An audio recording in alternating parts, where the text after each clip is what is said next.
Hey, how you doing? It's Al Condeluci with Class Community.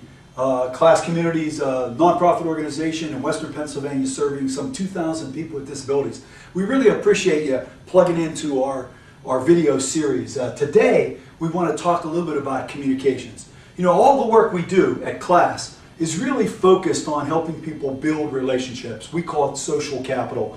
We know social capital is such an important thing in people's lives. And so it's really critical that we understand all the elements and dimensions.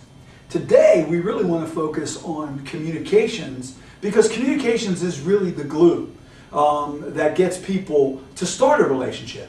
And so understanding more about communications and a little bit more about communication effectiveness really makes us better advocates in helping people build social capital.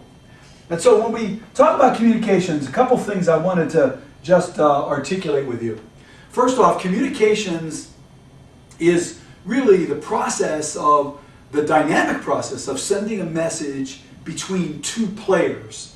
And so what you want to see is that there's an approximation in the message that's sent to the message that's received.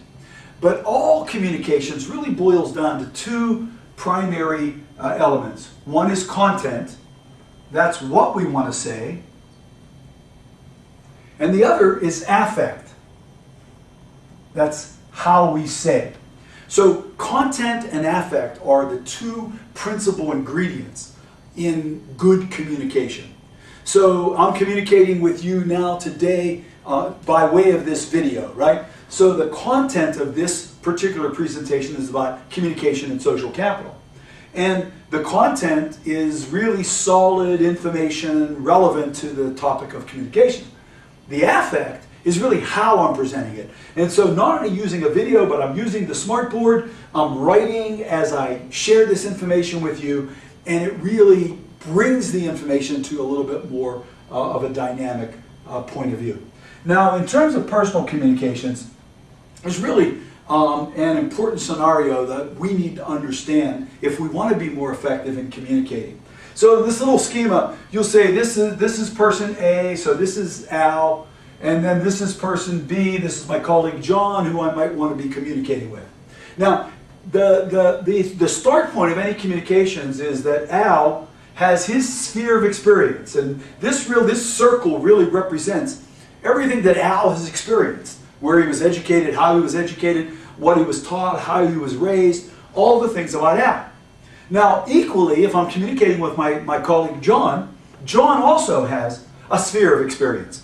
He was raised a particular place, he was educated in a particular way, so this is John's sphere of experience, this is Al's sphere of experience. Recognizing that those spheres of experience might be very, very different. Now, this point of connection between the two spheres of experience is really the signaling of a message. So Al meets with John to sit down to talk about producing a video for our website, right? And so here's where the two worlds converge. Al's sphere of experience, John. This is when they come together. So in the communication process, Al encodes a message. That means he creates a message both with content and affect. And then he delivers or signals that message to John. And John decodes the message. So John listens to what Al is saying and then he interprets the message.